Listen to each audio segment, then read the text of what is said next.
Shalom saudara-saudari yang terkasih, selamat mengikuti ibadah online bersama dengan kami pada pagi hari ini.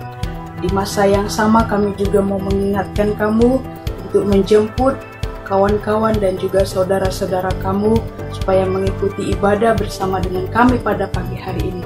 Beri mereka dorongan dan juga galakan. Saya percaya lewat pujian dan penyembahan yang akan disampaikan sebentar nanti, kita akan diberkati. Amin. Dan saya juga percaya lewat pujian dan penyembahan kamu juga akan lebih disegarkan. Tidak kira dimanapun pada saat ini kita berada, Roh Kudus akan tetap bekerja. Amin. Terpuji nama Tuhan. Dan kita juga akan mendengarkan firman Tuhan sebentar nanti. Mari kita mempersiapkan setiap hati kita, pikiran kita, supaya kita lebih fokus untuk menerima firman Tuhan yang akan disampaikan sebentar nanti. Terpuji nama Tuhan. Mari kita sama-sama meninggikan nama Dia. Amin. Shalom saudara-saudari dalam Tuhan. Allah kita Allah yang baik, amin. Jadi kita sangat bersyukur karena hari ini kita masih dapat memuji dan menyembah Tuhan kita. Mari saudara, mari kita hari ini kita katakan hati kami bersyukur kepada Tuhan, karena Tuhan itu Maha Kudus. Dialah jalan, Dialah kebenaran, dan Yesuslah hidup. Mari saudara, mari kita tinggikan Tuhan kita. Haleluya. Mari kita menari sama-sama bagi Tuhan. Di mana saja tempat kita berada, mari tinggikan Tuhan kita. Haleluya. Tuhan, hati kami sangat bersyukur hari ini karena Engkau, karena kasih setiamu tidak pernah berubah.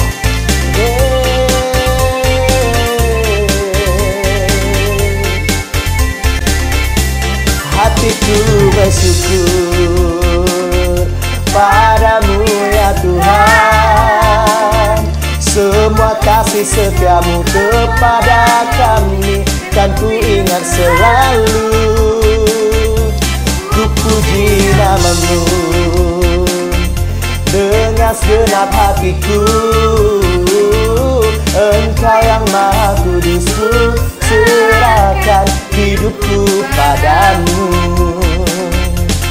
Yesuslah jalan dan kebenaran, Yesuslah jalan dan kehidupan, Yesuslah juru selamat bagi setiap manusia di dalam dunia ini.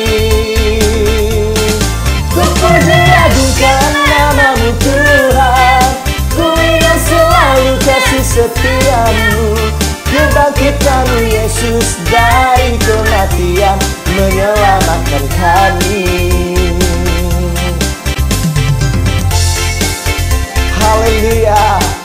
Allah kita lah yang baik. Mari saudara, kita katakan, Tuhan kami sangat bersyukur.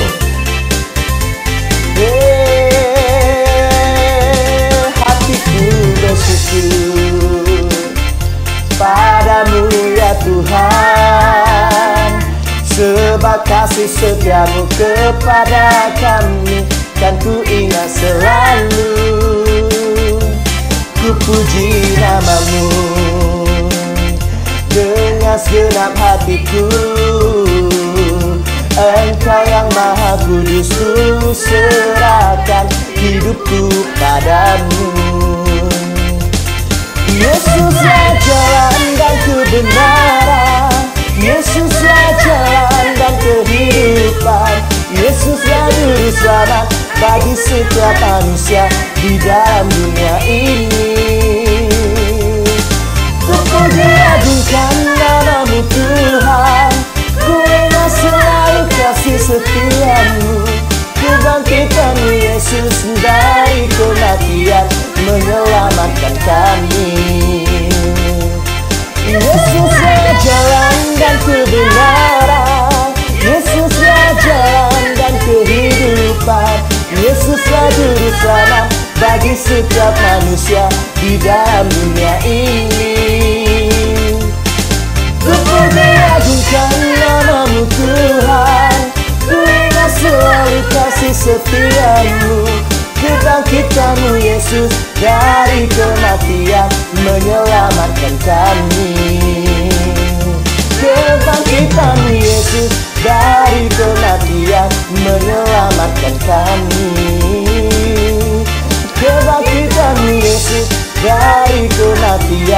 menyelamatkan kami.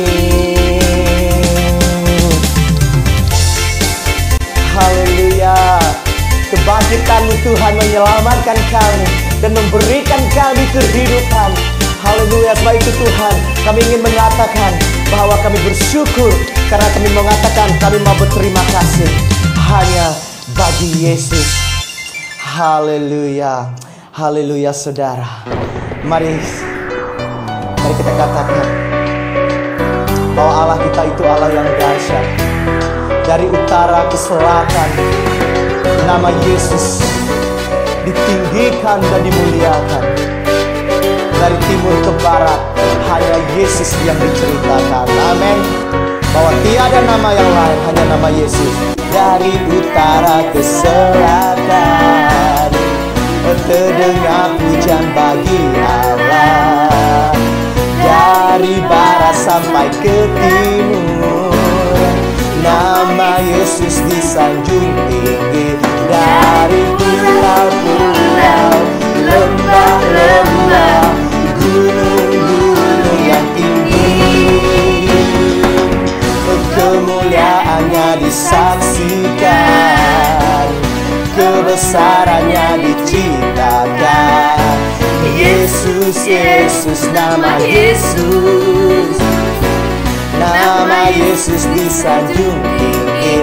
Dari pulau-pulau, lembah-lembah, gunung-gunung yang tinggi, Allahku dahsyat berkuasa, seluruh bumi sujud menyembah, tinggikan nama-Mu. Allahku dahsyat berkuasa, seluruh bumi sujud menyembah, tinggikan nama-Mu.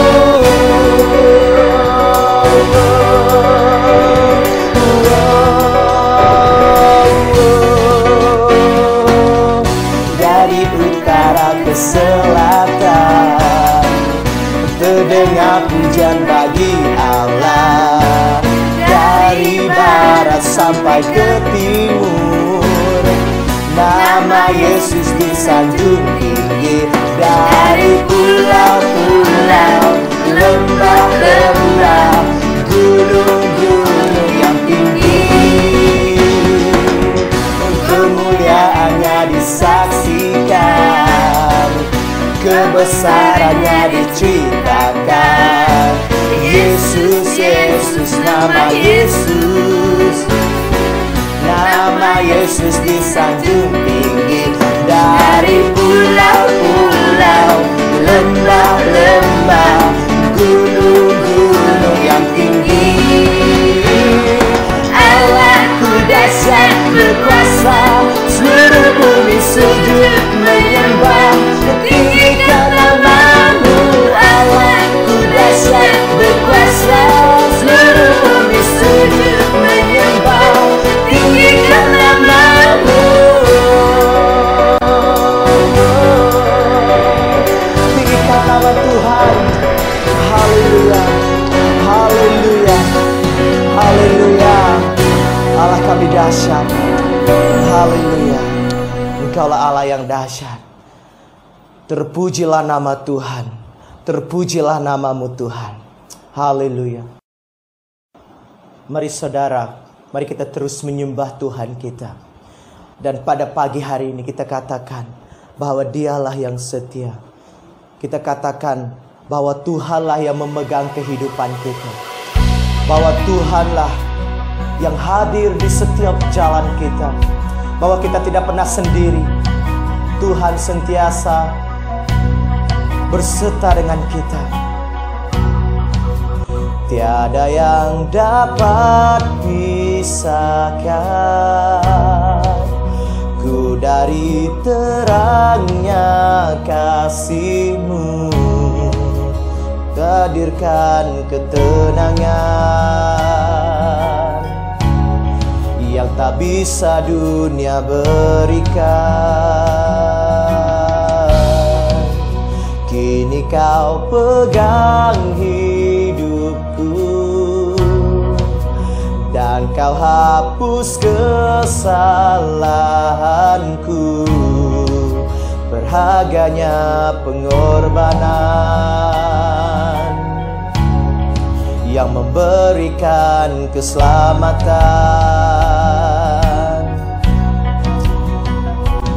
Haleluya. Syirianda Rabayandai.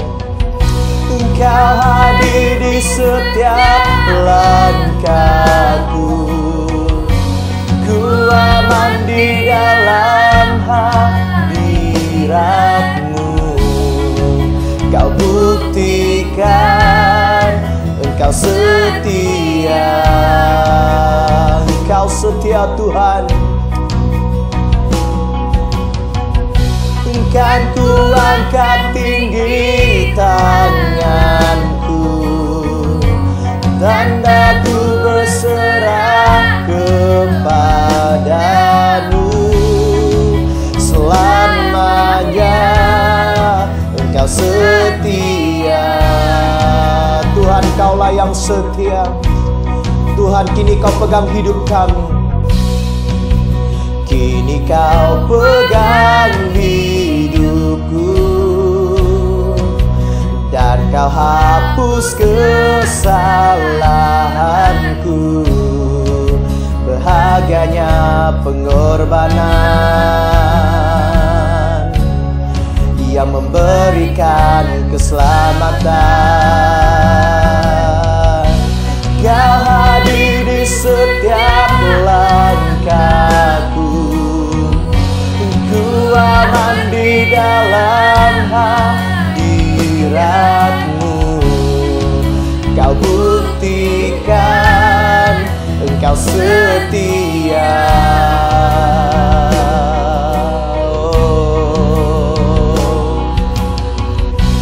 Kan ku angkat tinggi tanganku, tanda ku berserah kepadamu.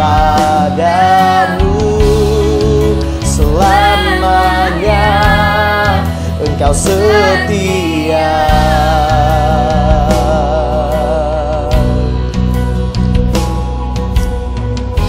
Oh, your presence never leave me, and you'll never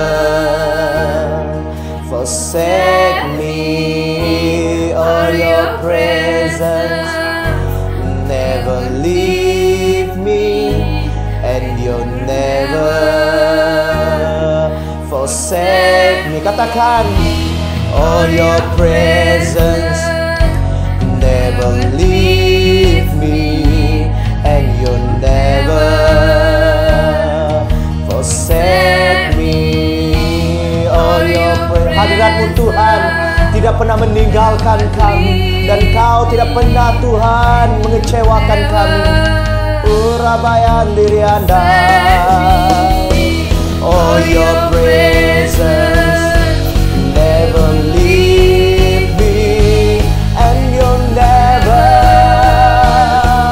forsake me.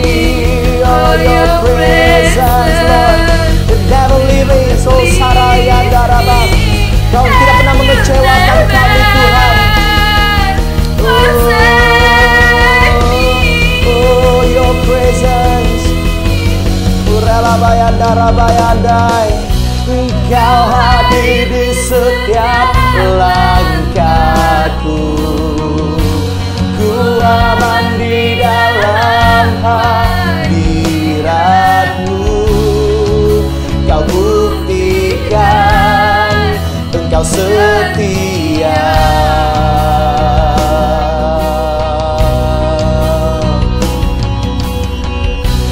Kan ku angkat, mari angkatkan tinggi tangan kita.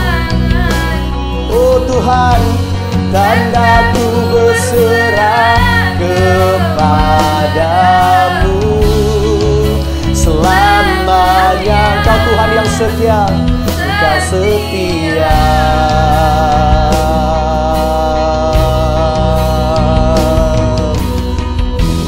Oh, your presence. Mari kita deklarasikan, istiharkan bahwa Tuhan tidak pernah meninggalkan kita. Ini janji Tuhan. Oh, haleluya. Oh, your presence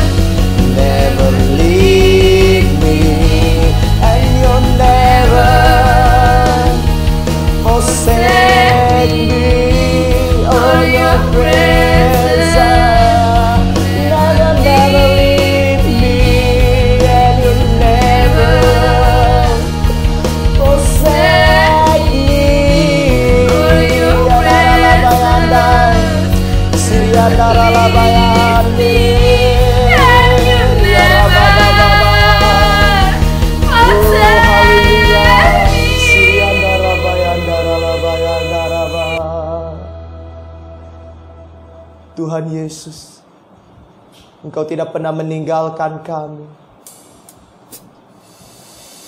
Hadirat-Mu Tuhan sentiasa ada di dekat kami. Dan pada saat hari ini Tuhan, kami mau katakan ada satu hal yang kami rindukan Tuhan, yaitu sentiasa di dekat-Mu, karena Engkau Tuhan yang setia. Satu hal yang ku rindu, berdiam di dalam rumah-Mu. Satu hal yang ku pinta, menikmati bait-Mu Tuhan. Satu hal yang ku rindu, berdiam di dalam rumah-Mu. Satu hal yang ku pinta, menikmati bait-Mu Tuhan. Lebih baik satu hari di pelantaran-Mu daripada 1000 hari di tempat lain. Kami memuji-Mu Tuhan, kami memuji-Mu, menyembah-Mu. Kau Allah yang hidup dan menikmati semua kemurahan-Mu.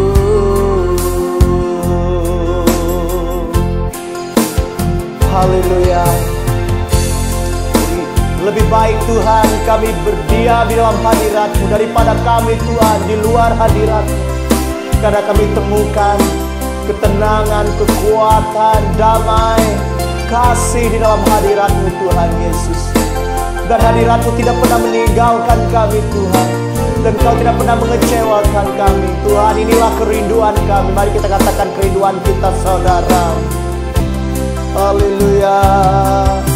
Satu hal yang ku rindu, berdiam di dalam rumah-Mu, berdiam di dalam rumah-Mu. Satu hal yang ku pinta, menikmati bait-Mu Tuhan. Lebih baik satu hari di pelantaran-Mu daripada 1000 hari di tempat lain.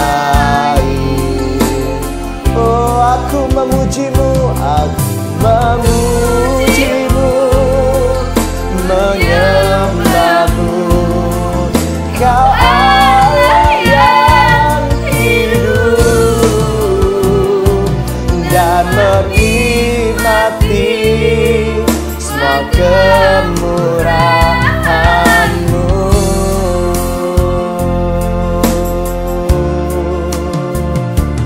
Dan menikmati semua kemurahan-Mu. Rabayanda, Rabayanda. Haleluya, ini kerinduan kami Tuhan, untuk berdiam di dalam hadirat-Mu. Maka dengan itu Tuhan, kami ingin mengucapkan syukur bagi-Mu. Terima kasih Tuhan. Terima kasih Engkau, karena Engkau telah datang ke dalam hidup kami. Kami mengucapkan syukur karena Engkau sentiasa setia bagi kami. Setiap langkah kami Engkau yang ada di setiap langkah kami Tuhan. Terima kasih Tuhan. Kami pegang teguh janji Kau bahwa Kau tidak pernah meninggalkan kami dan mengecewakan kami Tuhan. Terimalah puji sembah kami berikan hanya bagi nama Yesus. Haleluya. Amin. Haleluya. Shalom saudara-saudari, apa kabar? Saya percaya dan saya berharap kalian sekeluarga dalam keadaan yang sehat, juga dalam pimpinan Tuhan. Sudah lama kita tidak berjumpa, dan saya sangat-sangat bersuka cita pada pagi ini bisa menyampaikan firman Tuhan yang Tuhan letakkan di dalam hati saya pada pagi ini, saudara-saudari. PKP sudah dilanjutkan sampai bulan Jun, dan ada di antara kita yang masih belum bekerja, dan ada yang kita sudah bekerja. Bagi kita yang masih belum memulakan kerja lagi, masih berada di rumah, ambillah kesempatan ini saudara-saudari, terus mencari Tuhan, terus berdoa, terus membaca firman Tuhan, untuk lebih mendekat kepada Tuhan, saudariku. Inilah kesempatan yang jarang kita miliki, susah kita memiliki, saudariku. Bila kita sudah mulai bekerja, bukan senang kita punya waktu yang seperti ini, yang kita bisa bertemu dengan Tuhan, kita bisa bersekutu dengan Tuhan, saudariku. Jadi ambil kesempatan ini. Bagi kalian yang sudah mulai bekerja, kami doakan supaya perlindungan Tuhan, berkat anugerah Tuhan, kasih Tuhan senantiasa akan menyertai kalian. Hati-hati saudara-saudariku, setiap antara kita, hati-hati apabila kita berada di luar, dan apabila dimanapun kita berada, ambil langkah-langkah keselamatan untuk menjaga diri kita dan juga keluarga kita. Ya, Tuhan akan melindungi kita, tapi Tuhan juga memberi kita hikmat untuk menjaga keselamatan kita, saudariku. Jadi pada pagi ini, saudariku, saya sekali lagi sangat bersuka cita mau membawa firman Tuhan pada pagi ini, saudariku. Oke, saudariku, sebelum kita mendengar firman Tuhan, mari kita berdoa. Kita siapkan hati kita untuk menerima firman Tuhan pada pagi ini. Biar Roh Kudus yang berbicara, biar Roh Kudus yang berkarya di tengah-tengah kita pada pagi ini, saudariku. Haleluya. Terima kasih Bapa, terima kasih Roh Kudus. Haleluya. Terpujilah namamu Bapa, terpujilah namamu Roh Kudus. Haleluya, haleluya, haleluya, haleluya. Glory bagimu Bapa, glory, glory, glory, glory. Bapa, terima kasih Tuhan bahwa waktu pagi ini hamba serahkan firman-Mu yang akan hamba sampaikan pada pagi ini ke tangan Engkau. Urapi hamba-Mu ya Bapa, kuduskan, bersihkan, sucikan, layakkan hamba-Mu Tuhan berada di sini Tuhan, untuk membawa firman-Mu pada pagi ini Bapa. Hamba berdoa pada pagi ini Tuhan, setiap antara kami mendengar firman-Mu Tuhan akan dikuatkan, akan diteguhkan, akan dimotivasi Tuhan untuk lebih dan lebih Tuhan mendekat kepada-Mu, mengasihi-Mu, mencintai-Mu, meletakkan Engkau yang terutama Tuhan dalam kehidupan kami ya Bapa. Datang Roh Kudus, datanglah Roh Kudus, datang ambil alih tempat ini, masa ini Tuhan, waktu ini Bapa. Bila Engkau yang berbicara, Engkau yang menguatkan kami, Engkau yang menegur kami Tuhan pada pagi ini ya Bapa. Pimpin kami Roh Kudus ya Bapa. Sembunyikan hamba-Mu Tuhan di sebalik salib-Mu ya Bapa. Biar Engkau, nama-Mu saja ditinggikan, nama-Mu saja dimuliakan ya Bapa pada pagi ini ya Bapa. Terima kasih Tuhan. Terima kasih Roh Kudus. Dalam nama Tuhan Yesus Kristus kami minta nama doa. Amin, amin, amin. Haleluya. Puji Tuhan saudariku. Sebelum saya masuk ke dalam firman Tuhan, saya mau mengambil kesempatan sekali lagi untuk mengucapkan blessed birthday Pastor, belated birthday kepada Pastor Julian ya, hari jadinya pada 12 hari bulan.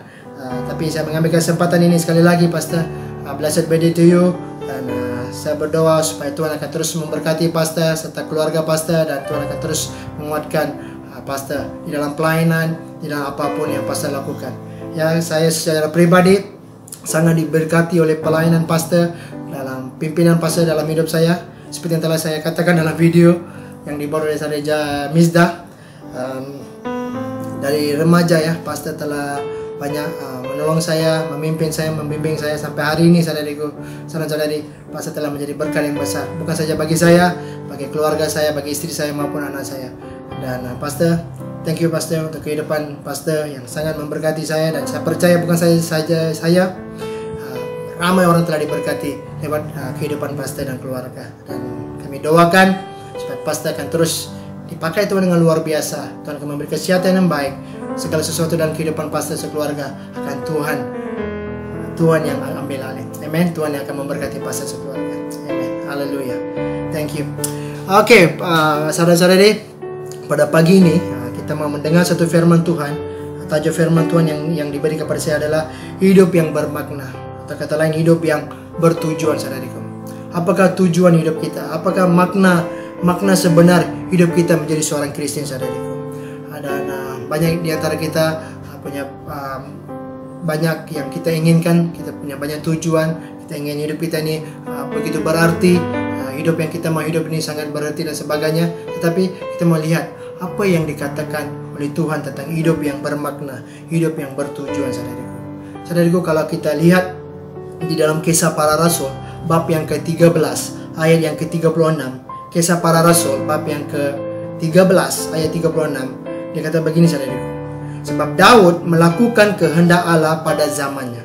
Karena Daud melakukan kehendak Allah pada zamannya, lalu dia mangkat dan dibaringkan di samping nenek moyangnya, dan dia memang diserahkan kepada kebinasaan, saudariku. Dalam versi Inggris NIV berbunyi begini, for when David has served God's purpose in his own generation. Dia kata, for when David has served God's purpose in his generation.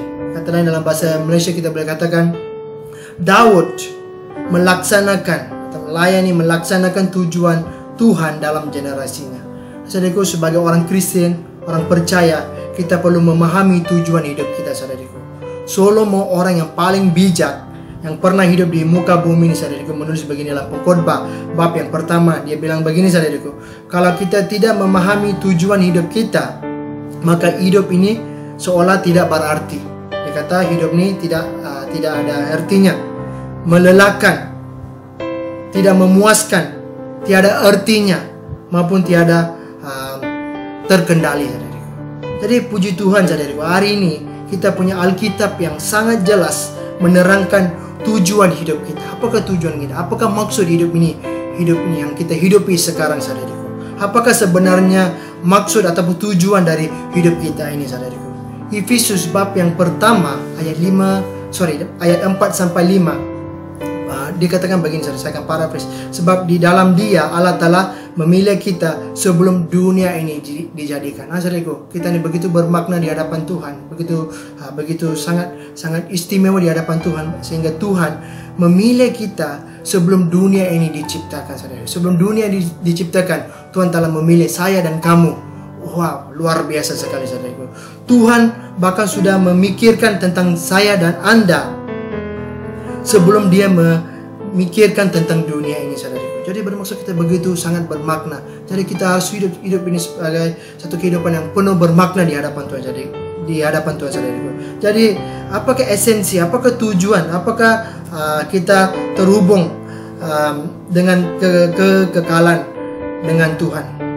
Kalau saudara dan saya menghapuskan Tuhan dari hubungan ini, maka hidup ini, saudariku, tidak ada artinya, saudariku, melainkan tidak akan memuaskan, saudariku.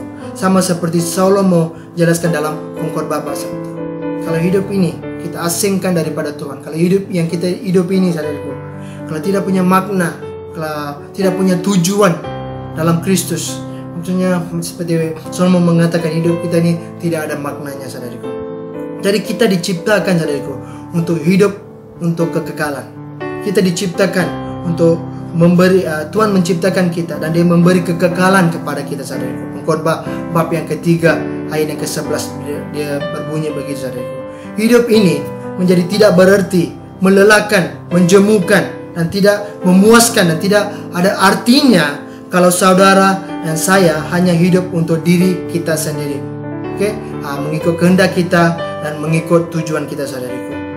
Jadi kita bukan hanya diciptakan untuk hidup sekarang saja, saudaraku. Banyak kali kita sebagai orang Kristen, kita hanya memikirkan apa yang terjadi dalam kehidupan kita sekarang ini, dalam dunia ini, apa yang kita lakukan sekarang untuk keluarga saya dan sebagainya. Tetapi, saudaraku, bila Tuhan mencipta kita, Dia mencipta kita bukan saja untuk hidup dalam dunia ini, tetapi Dia mencipta kita untuk kekekalan. Satu lagi kehidupan yang Tuhan telah sediakan bagi kita, saudaraku. Kita bukan hanya dicipta untuk hidup sekarang ini saja, saudaraku. Bahkan sebenarnya kita bukan hanya diciptakan untuk hidup 70 tahun, 80 tahun, tetapi untuk kekekalan. Kita harus selalu mempunyai visi yang kekal, saudaraku, dalam hati kita. Jadi, apakah tujuan hidup kita? Hidup adalah satu persiapan untuk kekalan. Jadi apakah makna, apakah hidup yang, bagaimana kita bisa menghidupi satu kehidupan yang bermakna di dalam Tuhan, saudara-saudariku. Saudariku, pada pagi ini apabila saya memikirkan tajuk yang diberi kepada saya, saudariku, dan Tuhan membawa saya kepada satu firman, petikan firman Tuhan yang tertulis di buku Lukas bab yang ke-14 ayat 25 sampai 35. Lukas bab yang ke-14 ayat 25 sampai 35. Ini adalah kata-kata yang keluar, yang diucapkan oleh mulut Yesus sendiri. Nah, apakah tujuan kita sendiri? Apakah yang Tuhan inginkan dalam kehidupan kita? Alkitab berkata, apabila Tuhan mencipta kita, Dia mencipta kita untuk kita berhubungan dengan Dia, untuk mempunyai satu hubungan dengan Dia. Apabila Tuhan mencipta Adam dan Hawa, Dia menciptakan supaya dia bisa berjalan bersama dengan Adam dan Hawa. Alkitab berkata, apabila Tuhan sebelum Adam dan Hawa jatuh ke dalam dosa, mereka berjalan bersama dengan Yesus. Mereka bersekutu dengan Yesus. Itulah tujuan hidup mereka, saudaraku. Tetapi apabila mereka mula mengasingkan Tuhan, membuang Tuhan daripada kehidupan mereka, dan mereka mula memikirkan diri mereka, kehendak mereka, tujuan mereka, kesenangan mereka, saudaraku, dan kita melihat dosa mula masuk dan hubungan manusia dengan Tuhan itu terputus. Tetapi puji Tuhan, saudaraku, hari ini karena kematian Yesus Kristus atas kayu salib dan kebangkitannya, Tuhan telah memulihkan hubungan itu. Dan hari ini kita bisa bertemu dengan Tuhan, bersekutu dengan Tuhan, mempunyai satu hubungan yang intim dengan Tuhan. Sekali lagi, saudaraku, tak perlu ada pengantaranya, tak perlu ada orang di antara kita dengan Tuhan. Dulu di perjanjian lama, sebelum kematian dan kebangkitan Yesus Kristus, sebelum Yesus datang ke dunia ini, saudaraku, imam menjadi pengantara. Tetapi hari ini, saudaraku, karena Yesus telah menyelesaikan semuanya di atas kayu salib, dan hari ini kita bisa memiliki hidup yang bermakna itu, hidup yang bertujuan itu, saudaraku. Apa yang Tuhan telah tentukan bagi kita sebagai orang Kristen, saudaraku. Jadi, saudaraku, hari ini saya membawa satu firman Tuhan yang diambil sekali lagi daripada buku Lukas bab yang ke-25 ayat sampai ke ayat yang 35, saudaraku. Satu firman Tuhan yang saya pikir agak keras, tegas, dan juga ini benar-benar ini yang Tuhan harapkan daripada kehidupan kita, saudaraku. Banyak kali kita mendengar firman Tuhan yang mengatakan, ya Tuhan itu kasih, ya Tuhan itu kasih, Tuhan itu pengampun dan sebagainya. Betul, saudariku, saya sangat setuju. Alkitab berkata di dalam Yohanes 3:16, karena begitu besar Allah akan dunia ini, sehingga Dia mengaruniakan anaknya yang tunggal. Barang siapa yang percaya kepadanya, dia beroleh hidup yang kekal. Jadi inilah memang Tuhan gitu, penuh kasih dan penuh sabar, penuh dengan berbelas kasihan dan pengampun, saudariku. Tetapi apabila kita turun sedikit lagi ayat yang ke-36 di bab yang sama, Yohanes 3:36, dia berbunyi begini, saudaraku, barang siapa percaya kepada anak, dia beroleh hidup yang kekal. Amin. Tetapi barang siapa tidak taat kepada anak, ia tidak akan melihat hidup, melainkan murka Allah tetap ada di atasnya. Sekali lagi saya bacakan. Barang siapa yang percaya kepada anak, itu Yesus, ia beroleh hidup yang kekal. Puji Tuhan, saudaraku. Saya sangat setuju dengan ayat ini. Kita akan memperoleh hidup yang kekal. Barang siapa yang percaya kepadanya, hidup kita diberkati, hidup kita diampuni dan sebagainya. Tetapi barang siapa, tetapi ada syaratnya, saudaraku. Tapi Tuhan lanjutkan lagi. Tetapi barang siapa yang tidak taat kepada anak, itu Yesus, ia tidak akan melihat hidup, melainkan murka Allah tetap akan ada di atasnya. Nah, saudaraku, jadi ini yang Tuhan sudah mula tegaskan, saudaraku. Apakah tujuan hidup kita, apa yang Tuhan inginkan, apa yang Tuhan maukan dalam kehidupannya. Bukan saja Tuhan itu Maha Pengampun, penyayang, ya saya setuju, saudaraku. Tetapi Tuhan juga mau hidup kita hidup dalam satu kehidupan yang berkenan di hadapan Dia, taat kepadanya, hidup dalam satu kehidupan yang kudus, beriman kepada Dia, saudaraku. Nah, kita lihat di dalam Lukas juga bab yang ke-14 ini, saudaraku, ayat 25 sampai 35. Kita tidak akan baca, tetapi saya akan pergi go through one by one ayat ini. Saya akan jelaskan sedikit kepada saudara-saudari pada pagi ini, saudaraku. Apa yang Tuhan inginkan? Hidup yang bagaimana kita harus hidupi supaya kita bisa menjadi murid Dia, kita bisa menjadi anak Dia, kita bisa mendekat kepada Dia, kita bisa menyenangkan hati Tuhan, saudaraku. Nah, saudaraku, mari kita dengar petikan Tuhan ini. Haleluya. Pada suatu kali banyak orang berduyun-duyun mengikut Yesus dalam perjalanannya. Sambil berpaling, ia berkata kepada mereka. Firman Tuhan berkata, pada suatu kali Yesus berjalan dan orang beramai mengikuti dia, mengikuti belakang dia. Dan Yesus berpaling dan berkata kepada mereka. Nah begini saudaraku, ini yang Tuhan katakan. Jika seorang datang kepadaku dan tidak membenci bapaknya dan ibunya, istrinya, anak-anaknya, saudara-saudaranya laki-laki atau perempuan, bahkan nyawanya sendiri, dia tidak dapat menjadi muridku. Dan dia lanjutkan, barang siapa tidak memikul salibnya dan mengikut aku, dia tidak dapat menjadi muridku. 2 kali disebut, barang siapa tidak membenci ibu bapanya, istrinya, suaminya, anak-anaknya, saudariku, bahkan saudara-saudaranya, saudariku, dan dirinya sendiri, saudariku, dia tidak bisa menjadi muridnya. Katalah anaknya. Dan dia kata dalam ayat yang ke-27, barang siapa tidak memikul salib dan mengikut aku, mengikut dia tidak dapat menjadi muridnya, saudariku. Wow, satu firman Tuhan yang agak tegas, tajam, dan begitu stern, saudariku, begitu tegas, saudariku. Saudariku, apabila saya membaca firman Tuhan ini, membuat saya berpikir, saudariku, apakah hidup saya ini benar-benar memuliakan Tuhan? Bila kita datang kepada Tuhan, Tuhan mengharapkan 100% komitmen daripada hidup kita, penyangkalan diri, memikul salib, dan juga meletakkan dia yang terutama dalam kehidupannya, saudariku. Saudara, itulah maksud yang sebenar apa yang Yesus cari dalam kehidupan kita. Hidup yang bermakna, hidup yang bertujuan adalah hidup yang kita hidupi adalah seperti yang Tuhan inginkan dalam kehidupan kita. Kalau kita lihat di sini, membenci ini, saudariku, lebih kepada kalau kita meletakkan orang lain lebih utama daripada Tuhan dalam kehidupan kita, itu yang dikatakan kita tidak bisa menjadi muridnya. Saudariku, bukan membenci itu adalah hate, supaya tetap kita membenci ibu bapa kita, istri kita, anak-anak kita. Tidak, saudariku, bukan maksudnya. Maksudnya di sini adalah apabila kita meletakkan yang orang-orang seperti ibu bapa kita, anak-anak kita, istri kita, suami kita, adik-beradik kita, keluarga kita, saudariku, lebih daripada Tuhan. Yesus berkata, kita tidak bisa menjadi anak-anaknya, kita tidak bisa menjadi murid-muridnya, saudariku.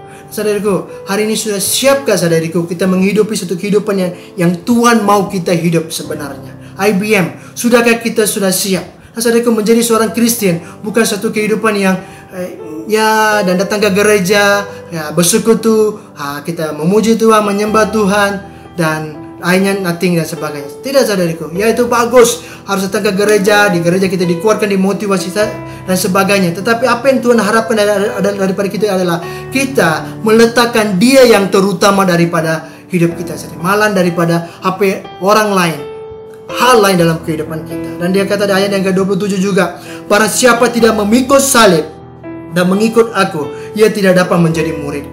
Barang siapa yang tidak bisa menderita karena Tuhan Yesus Kristus, kalau kita tidak sanggup menderita karena Tuhan Yesus Kristus, kita tidak bisa menjadi murid-muridnya, anak-anaknya, saudaraku. Kalau kita tidak bisa menyangkal diri kita, keinginan kita, kehendak kita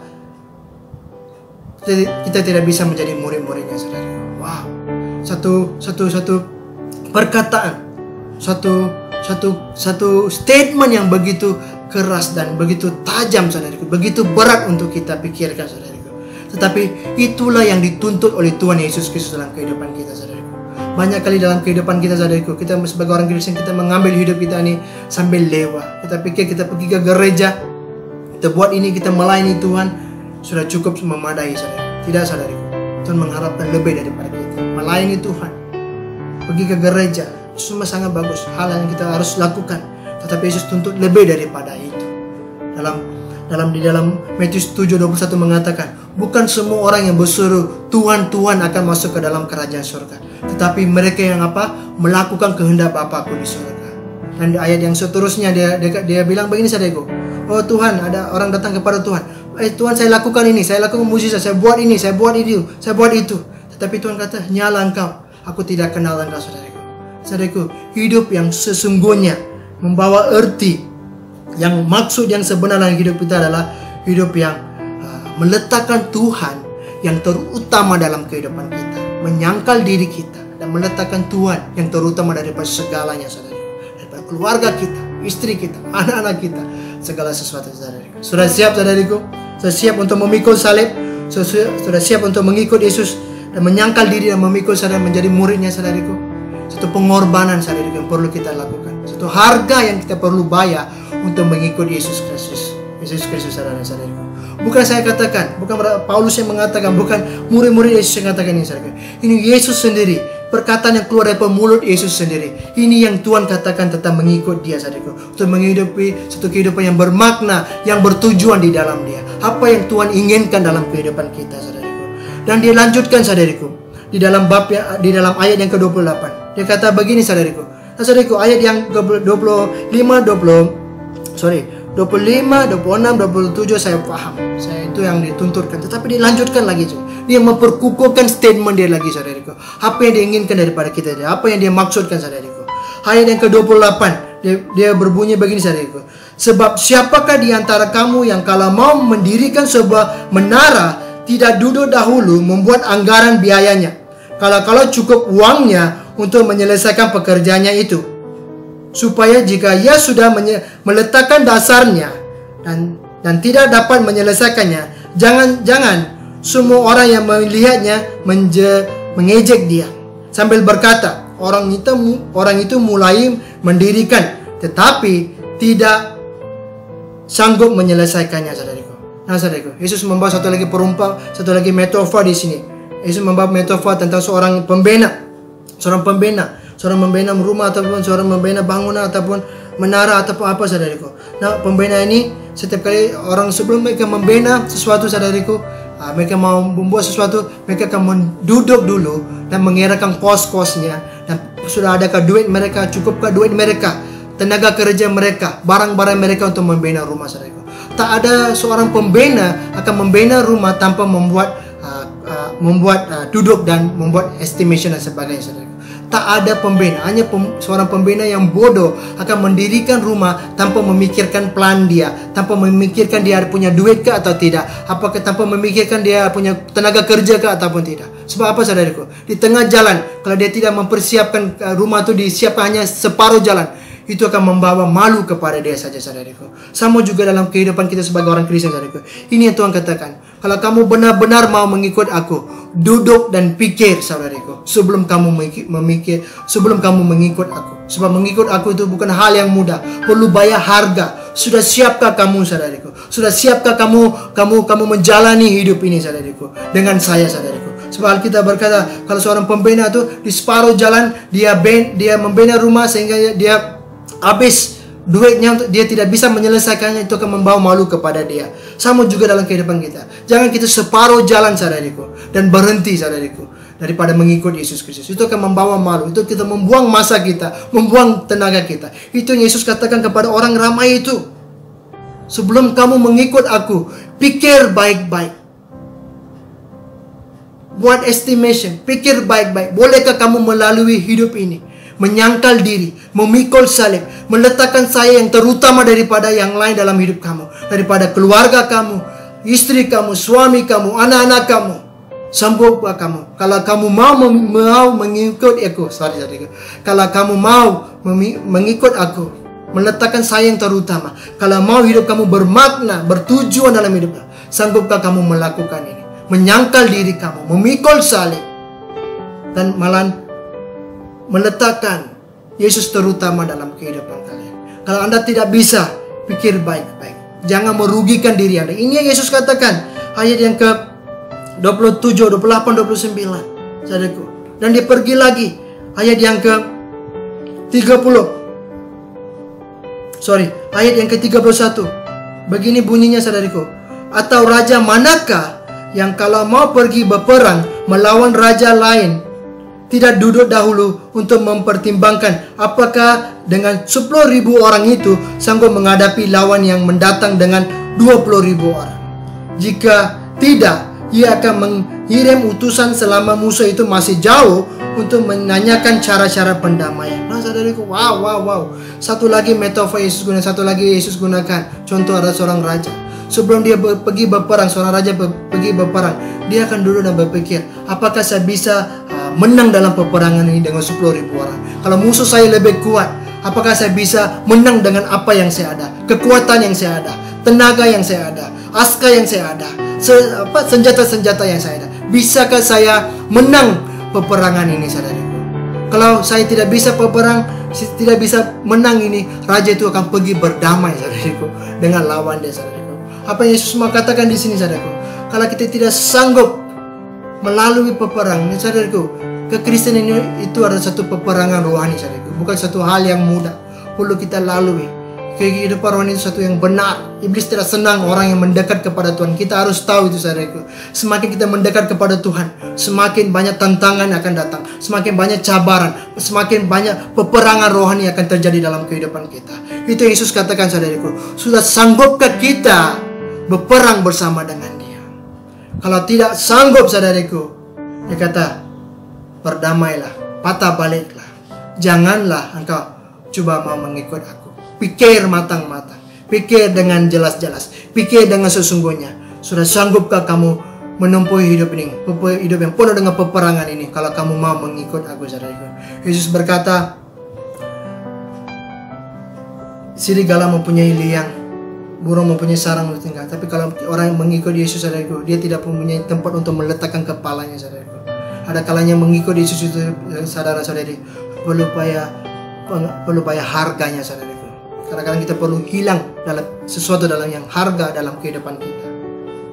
Jadi, harus kita give up sesuatu yang kita hargai dalam hidup kita. Kita inginkan, kita letakkan yang sangat kita sanjungi dalam hidup kita, saudaraku. Sudah sanggupkah, saudaraku? Sebagai seorang pembina rumah itu, sebagai seorang aska, seorang raja,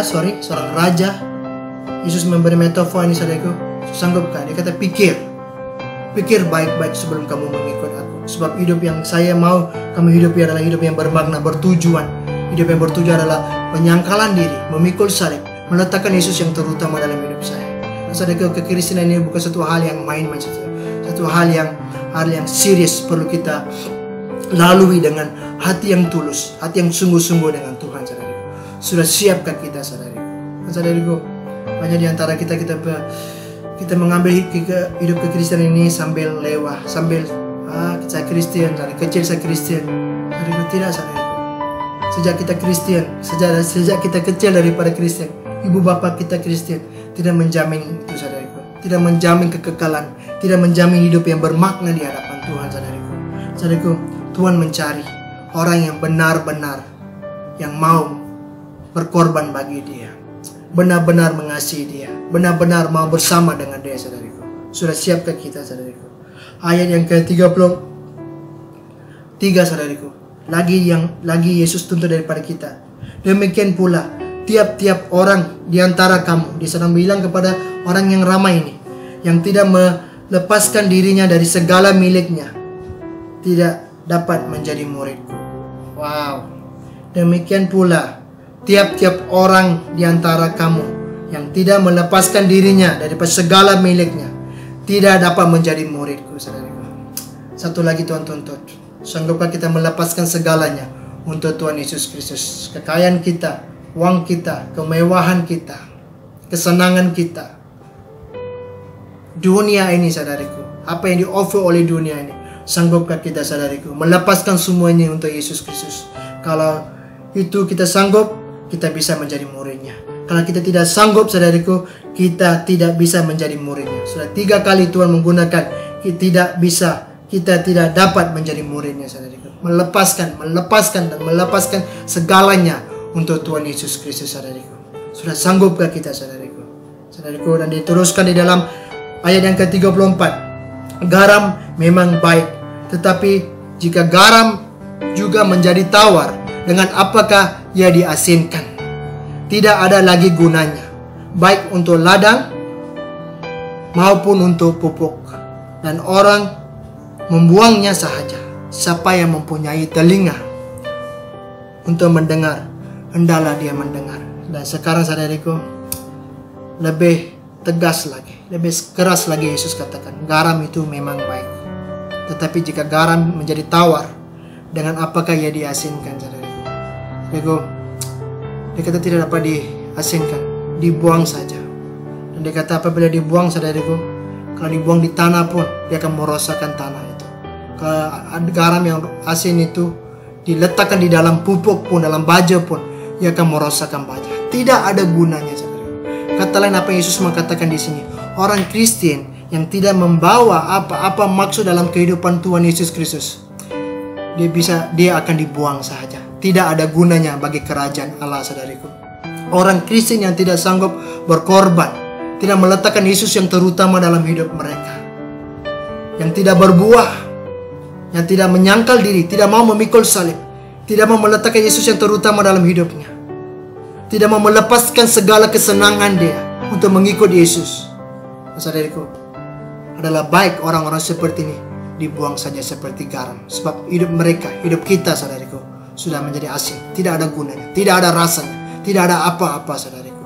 Saudariku, banyak kali gereja kita menginginkan jumlah yang banyak. Ya, sebagai pastor, kadang-kadang saya pun berpikir, wah bagus gereja besar, wah banyak orang. Memang itu kerinduan saya. Ya, itu bagus, saudariku. Gereja kita ramai orang, dipenuhi orang.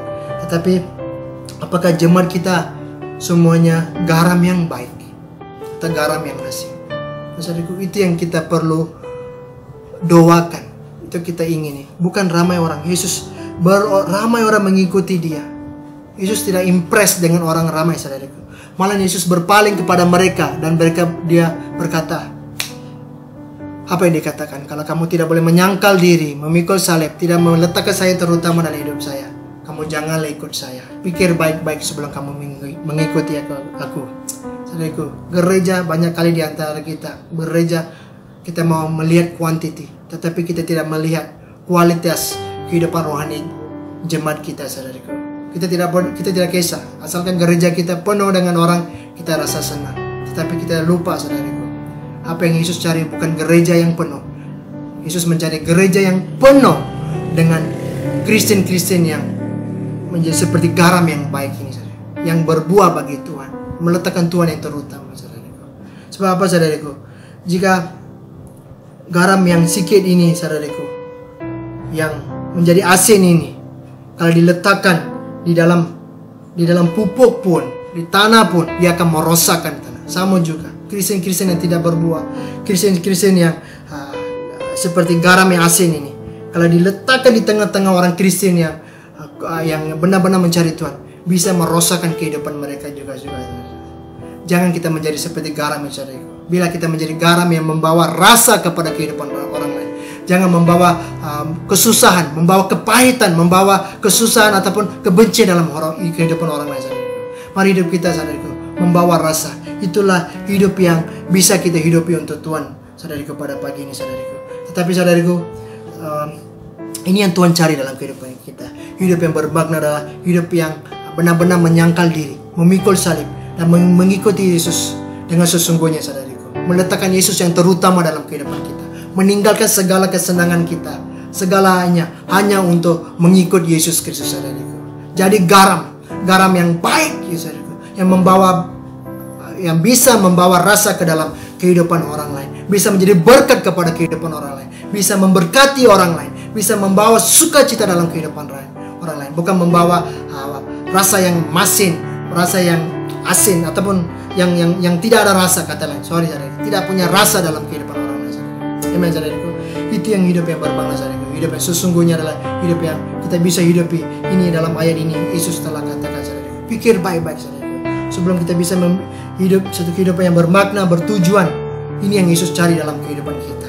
Hidup yang sesungguhnya, saudaraku. Yesus sendiri telah mengatakan, kalau kamu tidak bisa hidup seperti yang saya ingini, seperti yang telah saya perintahkan ini, saudaraku, lebih baik kamu berpikir, maukah kamu mengikuti saya? Jangan buang masa mengikuti saya hanya dengan separuh hati. Yesus menuntut 100%, saudaraku. Wahyu 3:16 mengatakan, jangan meletakkan orang yang suam-suam kuku, saudaraku. Ya, Tuhan akan memuntahkan mereka keluar. Orang meletakkan satu kaki di dunia, satu kaki di gereja ataupun di dalam Tuhan, tidak bisa membawa apa-apa maksud dalam kehidupan Tuhan. Yesus akan memuntahkan mereka keluar, saudaraku. Jadi, saudaraku, hari ini, saudaraku, IBM, mari, saudaraku, kita mengambil sedikit masa memikirkan apakah kita benar-benar sudah siap mau mengikuti Yesus, benar-benar sudah siap mau benar-benar hidup berjalan dengan Tuhan Yesus Kristus, saudariku. Itulah tujuan hidup kita, hidup bergaul dengan Tuhan, hidup yang punya tujuan seperti Daud, saudariku. Dia telah menghidupi satu hidup yang bermakna, bertujuan bagi Tuhan Yesus Kristus. Apakah kita sudah siap, saudariku? Tapi saudariku, di dalam banyak-banyak ini, saudariku, orang yang berjalan ini, Tuhan juga tetap memberi janji kepada orang yang hidup berkenan di hadapannya. Tuhan memberi kita kekuatan itu, saudariku. Bila Tuhan menyuruh kita melakukan sesuatu, Tuhan juga memberi kita kekuatan. Tuhan juga akan memampukan kita, saudariku. Tuhan juga memberi janji-janji ini, saudariku. Di dalam Lukas bab yang ke-10 ayat yang ke-19, Tuhan memberi, ini janji Tuhan, Tuhan memberi kita kuasa untuk menginjak ulah, kala jengking, kuasa untuk menahan kekuatan musuh sehingga tidak ada yang membahayakan kita. Itu janji Tuhan, saudariku, di Lukas 10:19. Kuasa untuk apa? Kita menguasai musuh-musuh kita, menginjak kala jengking, menginjak ulah. Tiada kuasa di luar sana yang bisa menyentuh kita, saudaraku. Kita yang berjalan di depan Tuhan, banyak masalah akan datang, tetapi Tuhan menjanjikan kita bisa melaluinya dengan kekuatannya. Di dalam Mazmur 91 ayat yang ke-13 dia katakan begini, saudaraku, singa ulah tedung kita akan langkahi, kita akan menginjak anak singa, ulah naga, saudaraku. Sebab anak ulah singa, ulat tedung, semua kita bisa langkai. Ia tidak akan membahayakan kita, saudara. Masalah akan datang dalam kehidupan kita apabila kita mengikuti Yesus. Tetapi Yesus kata kita bisa melaluinya dengan kekuatan Dia, saudara. Tidak ada masalah, tiada bahaya, tiada kuasa iblis yang bisa menggugat kehidupan rohani kita, menggugat hidup kita, saudara. Sebab hidup kita di tangan Tuhan, saudara. Mazmur 91 ayat 7 mengatakan begitu, saudara.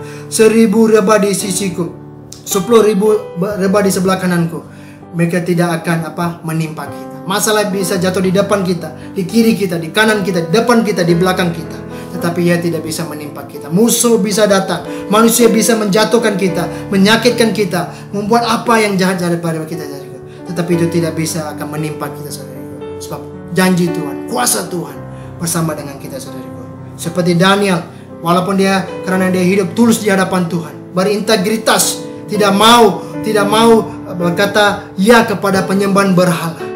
Apa yang dibawa dunia dia tidak mau menerima. Hanya dia dibuang dalam api. Tetapi Alkitab berkata dia tidak mati. Yesus bersama dengan dia. Walaupun dia perlu berada di dalam api itu, saudaraku. Api itu tidak memakan dia, api itu tidak memusnahkan dia, tetapi Yesus bersama dengan dia. Yusuf pun sama, saudaraku. Karena dia menjaga kesucian dia menjaga moral dia menjaga ketulusan hatinya di hadapan Tuhan. Dengan berlari apabila istri Potifar menggoda dia tidak mau jatuh ke dalam dosa. Dia mau menjaga kesucian hidupnya. Walaupun dia perlu masuk di dalam penjara, dia tetap berpegang teguh kepada janji Tuhan, iman dia, dan akhirnya Tuhan mengangkat dia. Walaupun dia perlu melalui waktu-waktu yang sukar, Tuhan bersama-sama dengannya. Akhirnya dia diangkat menjadi Perdana Menteri di Mesir, saudaraku. Abraham pun sama. Dia sanggup mengorbankan anaknya yang tunggal, saudaraku. Satu-satunya anak yang Tuhan janjikan kepada dia. Itu yang Tuhan beri, itu yang Tuhan mau mengambilnya. Tetapi saudaraku, dia tidak menyawal Tuhan. Dia pergi dan mengorbankan anaknya, saudaraku. Dan apa yang terjadi, saudaraku? Orang yang meletakkan Tuhan yang terutama dalam hidupnya, lebih daripada keluarganya, anaknya yang dia paling kasih, hanya Tuhan memberkati dia. Tuhan tidak membunuh anaknya, malah Tuhan memberkati Abraham dengan generasi yang banyak. Seorang tua 100 tahun baru punya anak, dan Tuhan meminta dia mengorbankan dia, anaknya itu. Tetapi dia tetap percaya, dia tetap taat. Karena ketaatan dia, Tuhan memberkati Abraham. Alkitab berkata kita adalah waris Abraham. Tuhan memberkati Abraham dengan waris yang banyak. Berkat Tuhan begitu melimpah atas kehidupan Abraham, saudara. Luar biasa Tuhan, saudara. Hari ini, saudariku, kalau kita mau menghidupi satu kehidupan yang bermakna di hadapan Tuhan, ini yang perlu kita lakukan. Ini yang Tuhan berbicara kepada saya. Sampai saya berdoa pada pagi ini, saudariku. Tuhan juga akan menguatkan kalian, saudariku. Mari, saudariku, kita hidup satu kehidupan yang benar-benar mau mencari Tuhan, benar-benar mau meletakkan Tuhan yang terutama dalam kehidupan kita, menyangkal, memikul salib, melepaskan segala yang untuk Tuhan Yesus Kristus. Amen, saudariku. Ini yang Tuhan cari daripada kehidupan kita, saudariku. Jadi hidup yang bermakna, bertujuan, saudariku. Inilah bagi saya apa yang Tuhan berbicara. Hidup yang bermakna, bertujuan adalah hidup yang benar-benar yang Tuhan maukan daripada kehidupan kita, saudariku. Itu yang Tuhan cari daripada kehidupan kita saudariku pada pagi ini saudariku. Saya percaya dan saya berharap, saya berdoa Tuhan akan menguatkan kita dan meneguhkan iman kita pada pagi ini. Mari kita berdoa saudariku. Bapa, terima kasih Tuhan waktu pagi ini. Terima kasih buat firman-Mu. Berdoa pada pagi ini Tuhan akan terus menguatkan kami, meneguhkan kami Tuhan. Bapa, kami akan lebih dan lebih mendekat kepada-Mu, mengasihi-Mu, meletakkan Engkau yang terutama dalam kehidupan kami ya Bapa. Hidup yang kami hidup ini adalah hidup yang bermakna, bertujuan ya Bapa. Kuatkan iman kami terus percaya Tuhan, mau mendekat kepada-Mu, mengasihi-Mu, dan meletakkan yang terutama dalam kehidupan kami ya Bapa. Berkati kami Roh Kudus, pimpin kami kehidupan kami Tuhan. Dalam minggu-minggu ini juga Tuhan, Kau pimpin dan Kau jaga kami. Bagi mereka yang bekerja, Kau lindungi mereka, jaga mereka Tuhan. Pergi dan balik mereka dari kerja, Kau bungkusi mereka dengan darah-Mu. Malaikat-Mu senantiasa menjaga dan melindungi mereka. Roh Kudus memimpin mereka ya Bapa. Kami yang berada di rumah, dimanapun kami berada, biar pelindungan-Mu, berkat-Mu, kasih-Mu Tuhan, anugerah-Mu menyertai kami, lindungi kami, jauhkan dari segala yang tidak baik ya Bapa. Berkati kami Bapa. Terima kasih Bapa. Terima kasih Roh Kudus. Dalam nama Tuhan Yesus Kristus kami minta dan berdoa. Amin. Amin. Amin. Thank you saudaraku karena meluangkan masa untuk beribadah bersama kami pada pagi ini, untuk memberkati kalian dan juga keluarga kalian. God bless you IPM. God bless you. Take care. Terpuji nama Tuhan, amin. Saya percaya kita sudah pun diberkati lewat pujian dan penyembahan dan juga firman Tuhan yang sudah pun disampaikan sebentar tadi. Saudara-saudariku, kami mau terus menggalakkan setiap kita supaya terus merenungkan firman Tuhan, supaya kita tetap kuat dan teguh di dalam firman Tuhan. Amin. Saya percaya kita akan terus disegarkan sepanjang minggu ini oleh firman Tuhan. Haleluya, terpuji nama Tuhan. Saudara-saudariku, pada pagi hari ini ada beberapa pengumuman yang akan kami sampaikan. Yang pertama adalah mengenai pemberian. Bagi kamu yang mau memberi janji misi, persepuluhan, ataupun persembahan secara online, kamu boleh mengirimkan melalui akun gereja yang sudah pun tertera dalam screen kamu. Oke? Ataupun kamu mau mengumpulkan duit kamu ke dalam satu sampul surat, dan pada masa kita akan kembali nanti ke gereja, di sana kamu boleh memberikannya. Pengumuman berikutnya adalah mengenai kelompok sel. Ya, saya percaya kita sudah pun rindu untuk bersekutu bersama dengan saudara seiman, bukan?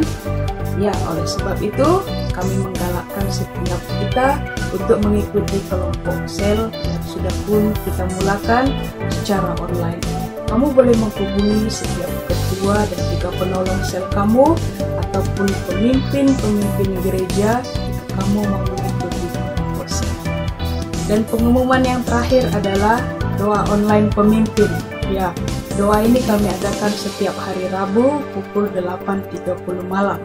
Kami juga mau menggalakkan setiap jemaat Tuhan supaya mengikuti ibadah doa ini.